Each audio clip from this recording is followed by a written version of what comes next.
உட்வாசம் வரும் வாசல் என் வாசல் உட்பூங்காவனும் வாய் பேசிடும் உள்ளாங்குழல் நீதான் ஒரு பூவின் வழி பூவே சிப்பூவே உட்வாசம் வரும் வாசல் என் வாசல் உட்பூங்காவனும் வாய் பேசிடும் உள்ளாங்குழல் நீதான் ஒரு பூவின் வழி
பாட்டெல்லாம் பாடணும். எப்படி சும்மா தெரியாத பாட்டெல்லாம் நீங்க இந்த நாடகத்துல வரைக்கும் சூப்பர் சிங்கர்ல பண்ணாலும் ஒரு வீடியோ எழுதி தருவாங்கல்ல.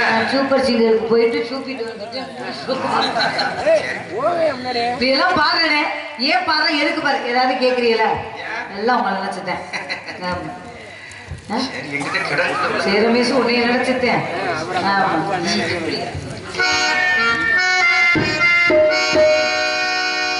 ஆடாத மனமும் ஆடுது ஆடத்த கீதம் பாடுது ஆடாத காதல் ஆடாத மனமும் ஆடுமே ஆடத்த கீதம் பாடுதே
அதனால தோழி ஒட்டி இருக்கிற ஒரே பாட்டுல அந்த பெரியவரை கரெக்ட் பண்ணிட்டியே நீங்க உன் பாட்டுக்கு அவர் கைதட்டுறாரு வந்து பெரியவரத்தையும் கரெக்ட் பண்ண முடியும் சின்ன ஆளையா கரெக்ட் பண்ண முடியும் பெருசா பெரிய இருக்கிறதுலே பெருசாத்தையும் பிடிக்கிறேன் சின்னதே வேணாம்ன்ற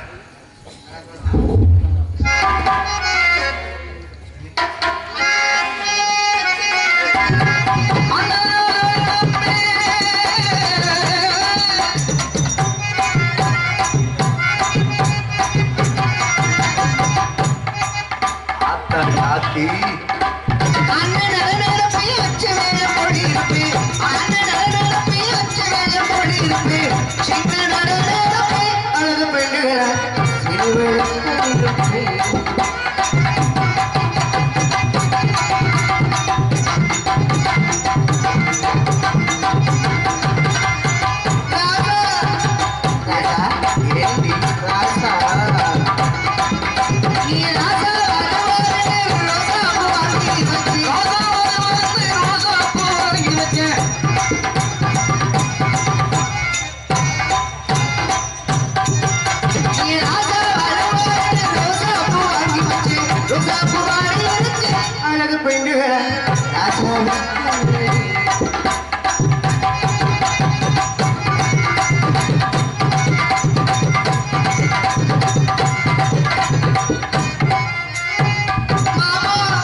எதுல மாங்காயில பாடு மிதிச்சு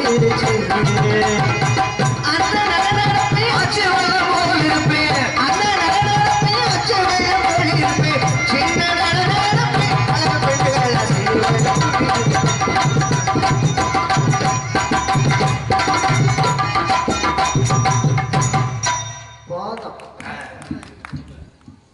காலையில் உங்களை கூட்டிட்டு போயிருந்தேன்.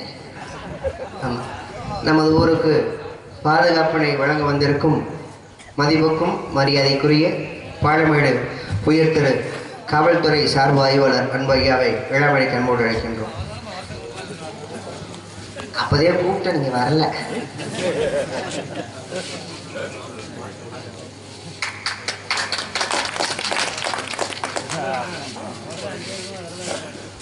அவர் நினைக்கிறார் ஒரிஜினல் பீஸ் ஓட இருக்குன்ட்டு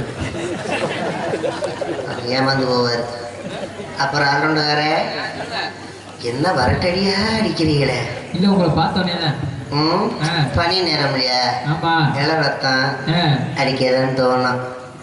ஓங்கி அடிக்காதீங்க. ஏன்? அடிக்கிறதுல பக்குவம் வேணும். எப்படி பக்குவம்னா? கிடைச்சிருச்சுன்னு சொல்லி வரட்டடியா அடிச்சா நல்லா இருக்காது. நைவா அடிக்கணும். சரி, அப்புறம் தான் வரட்டடியா அடிக்கணும். எடுத்த உடனே வரட்டடி அடிச்சு அப்புறம் பேசாம படுக்க வேண்டியதே. பக்குவம் அடிங்க. சரிங்க. அப்புறம் வரட்டடி அடிங்க.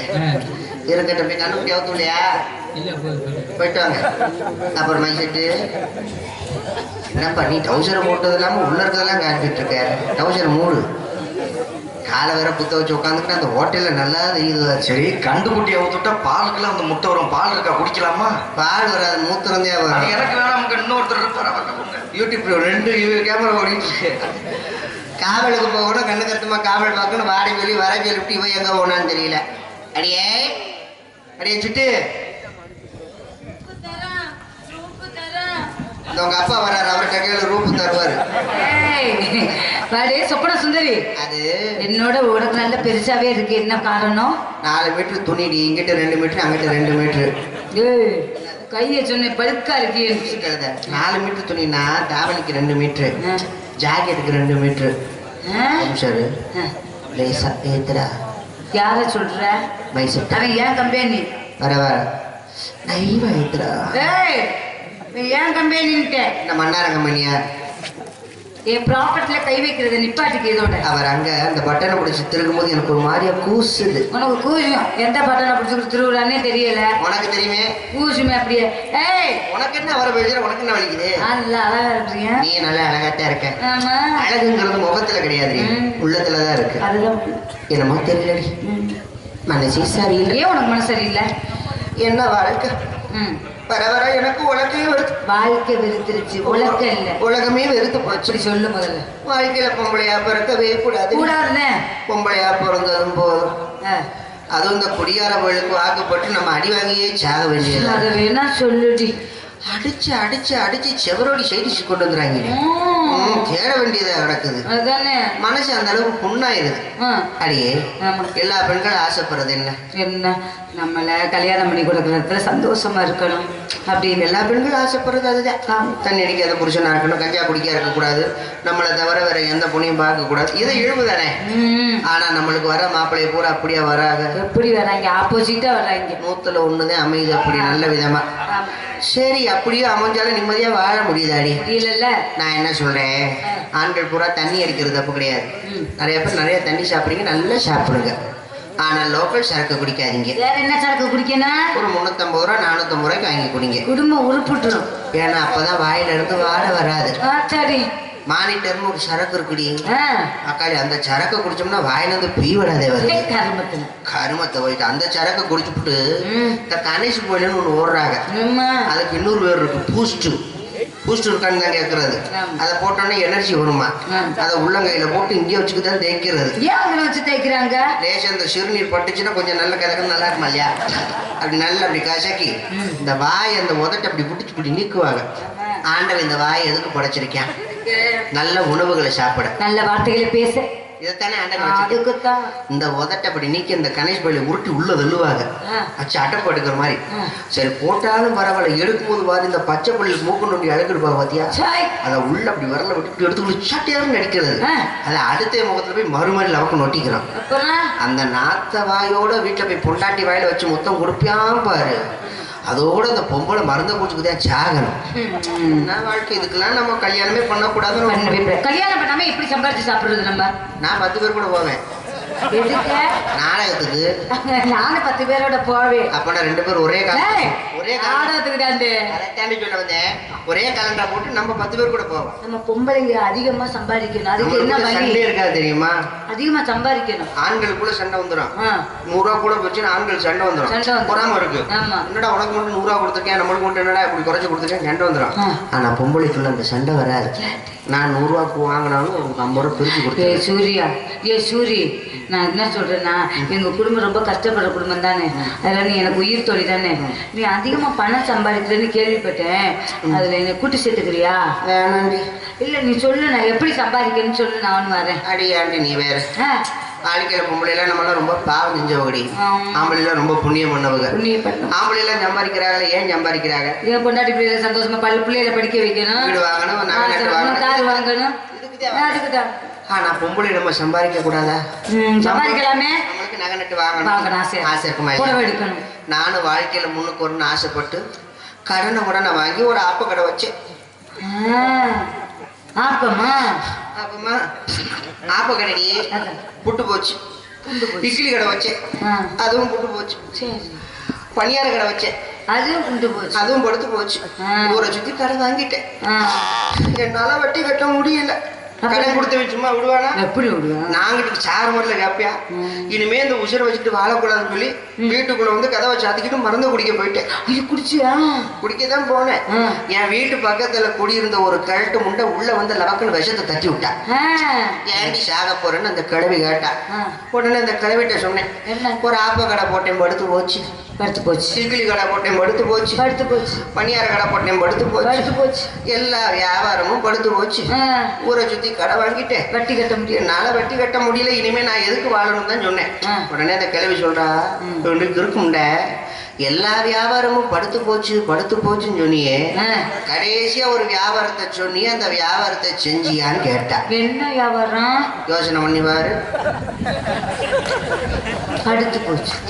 கையில வெண்ணெய் வச்சுக்கிட்டு ஏண்டி வெண்ணெய்க்கு அலையிற? உடம்ப நல்லா கட்டுக்கோப்பா வச்சிருக்க. இந்த உடம்ப வியாபாரத்துக்கு கூட சொல்லிட்டாடி அந்த கேட்டு முண்டை.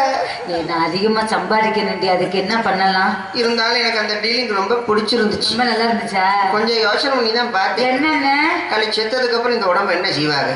மண்ணுதான் திங்கும். கடைசியில நெருப்பு தின்னும். ஆமா. இந்த மனுஷ பைபிளை தின்னுட்டு போறாங்க. அப்படியே அடிச்சண்டி போஸ்டர் 5000 போஸ்டர். மதுரை மாட்டுத்தாவணி ஆரப்போலை அண்ணா பஸ் ஸ்டாண்ட் ஒரு பஸ் ஸ்டாண்ட் விடல. சரி. எல்லா பஸ் ஸ்டாப்லயும் என் போன் நம்பரை போட்டு போஸ்டர் ஒட்டிட்டேன். அதுல ஒருத்தன் போன் நம்பரை பார்த்துட்டு எனக்கு போன் பண்ணிட்டேன். முண்ட புழக்கத்துக்கு புதுசு போல இருக்கு. தயங்கி பேசுறியா? ஹலோ மேடம், நாங்க உங்க நம்பர் போஸ்டர் நம்பர் பார்த்து எடுத்தோம். எனக்கு தெரிஞ்சு வச்சு எது கூப்பிடாயிட்ட சொல்றா லூசு முட்டன், எது கூப்பிடுறேன்னு எனக்கு தெரியாது, என்னடா விவரம்னு. மேடம் நாங்க மொத்தம் 5 பேர் இருக்கோம், நீங்க வர முடியுமான்னு கேட்டேன். 5 பேரா? ஒன்றும் பிரச்சனை இல்லைப்பா, ஒரு ஆளுக்கு 1000 ரூபா ரேட்டு, 5 பேருக்கு 5000 ரூபா ரேட்டு அப்படின்னு. 5000 ரூபாயா மேடம்? ஒரு 500 ரூபா குறைச்சிக்கோங்கண்ணே. ஏண்டா லூசு பண்ண, நான் என்ன ஜவுளி கடையாட வச்சிருக்கேன் குறைக்கிறதுக்கு? 10 காசு குறைஞ்சா கூட வரமாட்டேன். நூல் பிடிச்ச மாதிரி இருக்கும் தொழில். தொழில் நூல் பிடிச்ச மாதிரி இருக்கேன். மாடுலேஷன் நிறையா இருக்கும். 5000 ரூபா இருந்தா கூப்பிடுலன்னா கூப்பிடாத போன வைடான்ட்டேன். இல்ல மேடம் நாங்க கொடுத்துறோம், நீங்க வாங்கன்ட்டேன். அட்ரஸ் சொல்றாங்க. அவனு ஒரு அட்ரஸ் சொன்னாண்டி. ஆலமர சந்து, அரச மர பொந்து, மண்டை ஊடு தெரு, சுடுகாடு தாளுக, தத்தை நெறிங்க. அருமையா இருக்க. நம்மளுக்கு தேவை சம்பளமா இல்லையா? அதுல ஒரு ஷேர் ஆட்டோ பிடிச்சி நேரா போட்டு அட்ரஸை கண்டுபிடிச்சு ஸ்பாட்டுக்கு போயிட்டேன். அங்க போனா தனி வீடு யாரும் கிடையாது. காலிங் பெல் அமுக்குனேன். ஒருத்தன் கதவை திறந்தியா. எனக்கு ஒன்னாச்சு. உள்ள போய் பாக்குற 2 பேர் பெஞ்சில உட்காந்துருந்தாங்க. கணக்கு 3. இந்த பக்கம் கதவை திறந்து 2 வீடுக்கு வந்தாங்க. கணக்கு 5. அப்பனா 5 பேர் சரியா தான். 5000 ரேட்டு சரியா தான் இருக்குன்னு சந்தோஷமா நின்றுகிட்டு இருக்கேன். இந்த பக்கம் கதவை திறந்து 5 வீடுக்கு புதுன்னு வராங்க.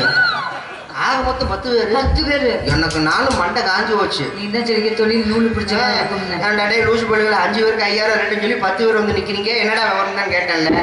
ஒருத்தன் அப்படியே பின்னாடி ஓனாண்டி, கதை அப்பா போட்டாண்டி. ஆளு 7 அடி உயரம்டி. கலத்தியா விட்டு தாண்டி யாரா காதை கட்டி பலான்னு கொடுத்தாண்டி. அடிச்சு அடியில காதெல்லாம் கலங்கி கண்ணெல்லாம் இருண்டு கிருகிருன்னு மயக்க கட்டில போய் மட்டை மழக்க படுத்துட்டேன். ஐயா கண்ணை முடிச்சு வாக்குறேன். என் கையும் காலையும் கட்டி போட்டு வச்சிருக்காங்க. எதுக்கு வச்சிருக்காங்க? நான் அங்கிட்ட எந்திரிச்சு ஓடிடுவேன்.